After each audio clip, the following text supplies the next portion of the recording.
As-salatu miftahul jannah. Salat ini adalah pintu surga. Perumpamaan salat adalah sebagaimana orang yang salat dan yang tidak salat, seperti orang yang berkepala, yang tidak berkepala orang yang tidak.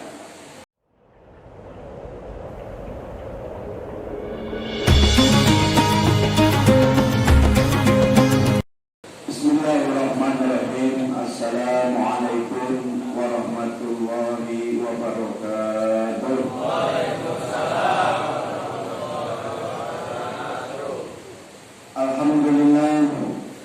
Alhamdulillahilladzi an'ama 'alaina bi ni'matil iman wal islam wa arsadana bi hidayatil Qur'an wa ja'alana insyaallah minal muttaqina wassolihina ila yaumil qiyamah. Ya ayyuhal hadirin wal hadirat, ittaqullah faqad fazal muttaqun. Hadirin sidang salat subuh yang dimuliakan Allah Subhanahu wa taala. Wabil khusus yang kami muliakan bapak-bapak, ibu-ibu, para alim ulama, para ustaz, para dai-dainya Allah Subhanahu wa taala, para tokoh masyarakat. Mudah-mudahan Allah Subhanahu wa taala memuliakan kita di dunia dan akhirat. Amin. Ya rabbal alamin. Juga jemaah sekalian, juga khusus pengurus masjid Al-Murtadha yang istiqomah setiap malam Kamis, dengan fasilitasnya, dengan kopinya, dengan kuenya, subhanallah. Mudah-mudahan dibimbing Allah, dijaga Allah, dan diterima oleh Allah subhanahu wa ta'ala. Dan kita jemaah sekalian minta kepada Allah supaya diberi kesehatan, panjang umur, rezekinya banyak, dan istiqomah jemaah sekalian. Ya kalau namanya istiqomah itu ya tetap mau hujan mau panas tetap aja hadir. Alhamdulillah, walaupun hujan saya hitung tadi dari 1:30 kalau tidak salah waktu banjir, sampai mau berangkat pun masih hujan. Ini kalau nggak ada istiqomah dalam diri kita, ya udah tarik selimut. Nah kalau hujan ini paling enak, apalagi selimutnya ada yang jarinya. Jangankan pengantin baru, pengantin lama aja kalau udah hujan begini, subhanallah, nggak kuat-kuat iman, lepas suling pagi ini. Wah katanya kemarin dia anda hadir di di Al-Ikhlas. Oh ini bukan kesejukan kalau tadi malam saya anda hadir pak, kesiangan. Ya Allah, saya bilang tahu-tahu udah sholawat dikejar, wah pasti masbuk. Akhirnya saya sholat di kampung. Bapak Ibu yang dimuliakan Allah Subhanahu wa taala, Allah sudah tetapkan kebahagiaan makhluk-makhluk Allah itu sudah Allah tetapkan. Contohnya kebahagiaan ikan di dalam air. Kalau ikan ini mau keluar dari air, ini bahaya. Ini kecelakaan, ini pasti ikan ini menderita jemaah sekalian. Akan ditangkap, akan disisik kulitnya, akan diiris-iris, akan diberi garam, akan digoreng, akan dimakan oleh manusia. Bahkan kalau manusia belum sempat lihatnya ikan naik ke darat, kucing udah duluan. Ini ikan menderita apabila keluar daripada tempat yang sudah ditentukan oleh Allah. Begitu juga burung, jemaah sekalian, kebahagiaan burung. Burung ini bahagianya di alam bebas. Dari pohon ke pohon, dari dahan ke dahan, dengan bunyi-bunyian, subhanallah. Pagi-pagi biasanya kalau hari teduh, bunyi burung bermacam-macam. Begitu bahagianya mereka.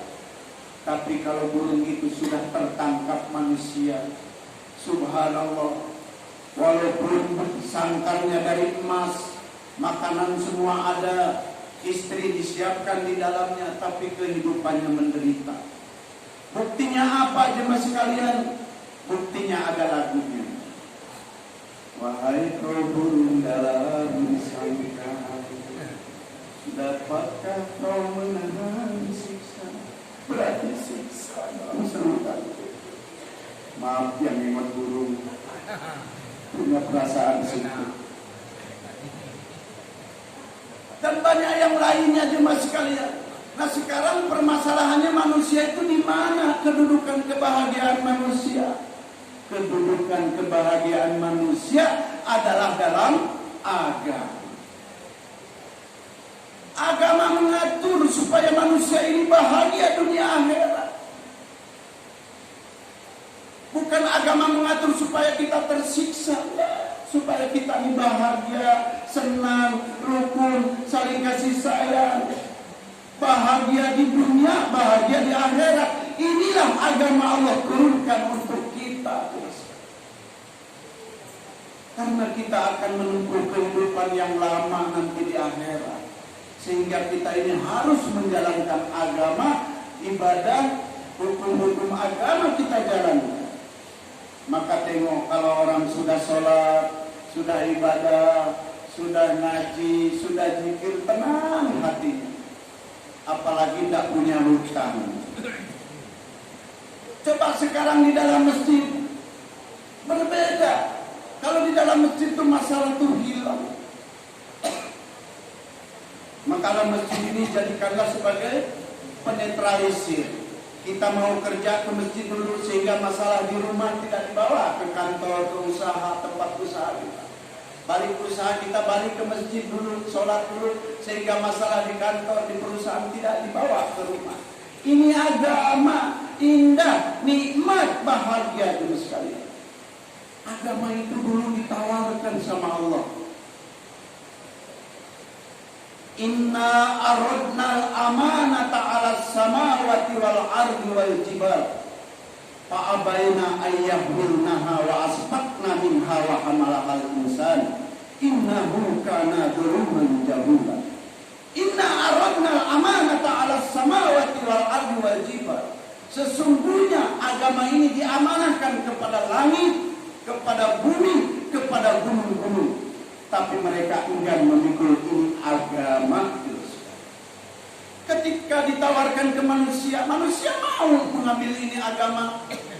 Maka di akhir ayat ini, innahu kana zaluman jahula. Innahu di sini sesungguhnya dia di sini adalah kepada insan, kepada manusia. Zaluman jahula. Zalim dan jahil dan bodoh. Maka tengok manusia yang baru lahir jemaah sekalian. Kita bandingkan, kita lihat perbandingannya dengan makhluk Allah yang lain. Kalau manusia lahir, Masya Allah, habis lahir tidak berdaya, cuma nangis. Baru berbulan-bulan, baru bertahun, baru bisa jalan, bisa ngomong. Tapi kalau kita lihat anak ayam, baru netesnya dia udah bisa bunyi, udah bisa lari-lari. Kita lihat anak ikan, baru netes dari telurnya udah bisa berenang. Lihat anak kambing, baru lahir udah berlari-lari, udah bisa nyusu, udah bisa nenen. Masya Allah, sapi begitu. Memang lemah manusia. Maka atas dasar inilah Allah sempurnakan kehidupan manusia ini. Dari pikiran, hati nurani sampai kesempurnaan, manusia bisa rukun, bisa sujud, bisa duduk sila, bisa tersenyum. Subhanallah, disempurnakan. Laqad khalaqnal insana fi ahsani taqwim. Disempurnakan. Seburuk-buruknya manusia dibandingkan dengan makhluk Allah yang lain, Masya Allah, lebih cantik dan lebih ganteng lagi manusia. Karena apa? Karena ini agama, lebih-lebih diberi akal pikiran. Bedanya dengan mereka tidak ada. Kalau hati nurani sama, dia sayang dengan anaknya, dia kasih dengan kawan-kawan. Jemaah sekalian yang mengharap ridhonya Allah Subhanahu wa taala, kesimpulannya Allah sayang dengan kita. Sehingga Allah beri agama supaya kita ini bahagia dunia dan akhirat. Cuman jemaah sekalian, ada cumannya, bahwa dulu iblis itu diturunkan kepada bumi ini disebabkan dia tidak taat, sombong. Ana khairun minhu, saya lebih baik dari manusia. Maka jemaah sekalian, dia izin kepada Allah untuk menggoda manusia. Ini diizinkan jemaah sekalian. Maka kalau setan bekerja menggoda kita, itu udah ada izin dari Allah. Tapi kata Allah, kamu tidak akan bisa menggoda orang yang beriman dan ikhlas. Makanya kita ini habis tahajud, zikir, baca Quran, hujan, ani perang dalam hati kita ini. Iman kuat tak? Ikhlas tak? Setan tidak bisa menggodanya. Maka jemaah sekalian, subhanallah, kalau saya teringat guru saya Kiai Yahya, beliau ini ketua MUI di Cianjur, Jawa Barat. Beliau itu bercerita bahwa seorang pengengon sapi. Sapi ini kita beli ini mahal. Mahal harganya. Itu bisa sekitaran 10 menit, 5 menit lagi. Hujan Pak ya, kalau hujan nanti biar agak tambahlah 2 menit, lebih 20 menit dah apalah ya. Menyelesaikan ceritanya loh. Ya, boleh Pak? Boleh. Enggak boleh. Jadi jemaah sekalian, sapi kita beli 20 juta. Karena sapi ini takut sakit, kena hujan dan lain sebagainya, maka di samping kita beli 20 juta sapi itu, maka sapi itu kita bikinkan rumah. Setelah sapi itu dibikinkan rumah, maka sapi itu supaya gemuk diberi makan, vitamin, jamu. Udah begitu supaya sapi ini tidak tersedak, juga diberi minum. Dan supaya sapi juga bahagia, diberi istri, dikawinkan. Subhanallah. Nikmat jadi sapi. Tuannya belum punya rumah, sapinya sudah dibikinkan rumah. Tuannya belum makan, sapinya sudah diberi makan. Tuannya belum kawin, sapinya sudah dikawinkan. Subhanallah. Jemaah sekalian, siang malam dimandikan, diurus, apa? Datang pencuri. Dasar sapi ya. Lupa dengan yang ngurus siang malam itu, ikut pencuri jemaah sekalian. Sapi memang. Dia lupa dengan orang yang telah memberi rumah, memberi makanan, memberi fasilitas. Sampai tak dikawinkan segala macam. Jemaah sekalian, sakit diobatkan sampai ada spesialis dokter hewan. Subhanallah. Datang maling, ikut maling. Ini pelajaran bagi kita jemaah sekalian. Dunia khuliqat lakum, dunia yang ada ini adalah untuk kalian. Wa antum khuliqtum lil akhirah, dan kalian untuk akhirat. Allah telah beri rumah, pekerjaan, anak, istri, keluarga, harta benda, semua Allah berikan untuk kita. Datang setan, waktu sholat jangan sholat, ikut setan. Punya uang, dari harta itu ada milik orang lain, ada milik yang lain, tidak mau bersedekah. Disuruh baca Quran, tidak mau dia, karena digoda oleh setan. Seperti tadi jemaah sekalian, sudah diberi apa-apa, tetapi dia akan mengikuti daripada pencuri. Pencuri adalah tamsil daripada setan yang senantiasa menggoda kita. Jemaah sekalian yang mengharap ridhonya Allah Subhanahu wa taala, maka bagaimana kita berlindung daripada godaan setan sehingga kita akan menikmati semua perintah-perintah Allah. Ibadah Allah yang mengharap ridhonya Allah Subhanahu wa taala, tidak ada jalan untuk tidak mensyukuri nikmat daripada Allah. Semua fasilitas yang ada di muka bumi ini adalah fasilitas dari Allah untuk kita semua jemaah sekalian. Siapapun, oh saya miskin, masih banyak yang perlu disyukuri, apalagi kaya. Oh saya sakit, masih banyak yang bisa disyukuri. Karena kalau perkara dunia jemaah sekalian kita lihat ke bawah.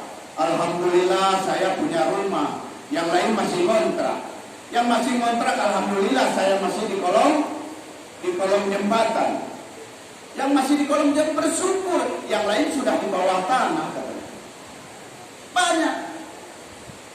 Alhamdulillah saya pakai mobil, yang lain pakai motor. Yang pakai motor alhamdulillah walaupun kehujanan, yang lain pakai sepeda. Contohnya Pak Taiburi, mana hadir nggak Pak Taiburi?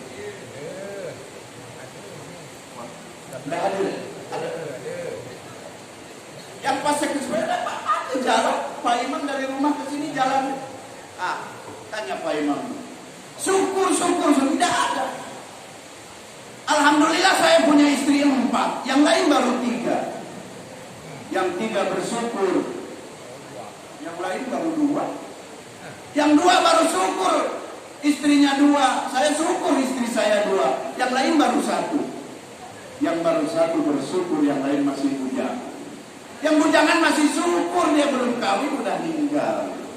Jadi tidak ada jalan untuk tidak mensyukuri. Maka bentuk syukur ini adalah bagaimana kita sekalian mentaati perintah Allah. Kita amalkan ibadah-ibadah, terutama sholat. Karena sholat adalah pintu daripada kunci surga. As-sholatu miftahul jannah. Sholat ini adalah pintu surga. Perumpamaan sholat adalah sebagaimana orang yang sholat dan yang tidak sholat, seperti orang yang berkepala, yang tidak berkepala orang yang tidak. Kalau ada orang bertamu tidak ada kakinya, masih dibukakan pintu. Orang bertamu tidak ada tangannya, masih dibukakan pintu. Tapi kira-kira kalau ada tamu ke rumah kita tidak ada kepalanya, gimana, dibukakan tidak pintu kita? Itulah orang tidak sholat. Sholat kita banyak kesalahan, sholat kita banyak kekurangan. Allahu Akbar, kadang-kadang jemaah sekalian, Allahu Akbar perasaan udah pukul tangan. Rakaat kedua mancang tiang, rakaat ketiga udah nyemen, rakaat keempat udah pasang pintu terima kunci. Salam tidak ada apa-apanya. Dalam sholat bisa membangun sebuah rumah. Ini, maka sholat seperti ini, maka jemaah sekalian, kita harus tutup dengan sholat-sholat sunnah, ya.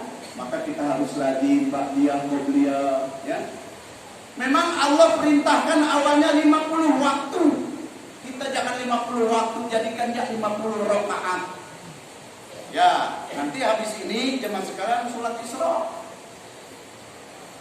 Sholat Isra ini jarang yang mengamalkan. Padahal subhanallah, sholat Isra adalah pahalanya seperti haji umroh yang mabrur.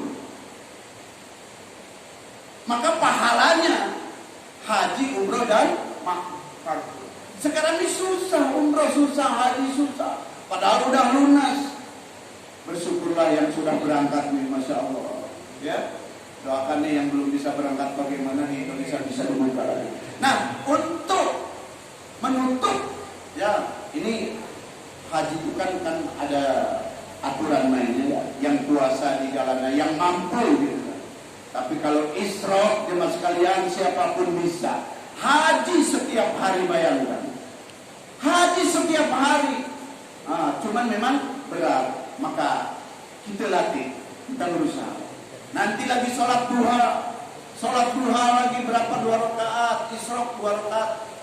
Nah, kita ambil yang 2 rakaat. Terus zuhur, asar, qobliyah, ba'diyah. Bagaimana kita berusaha untuk 50 waktu.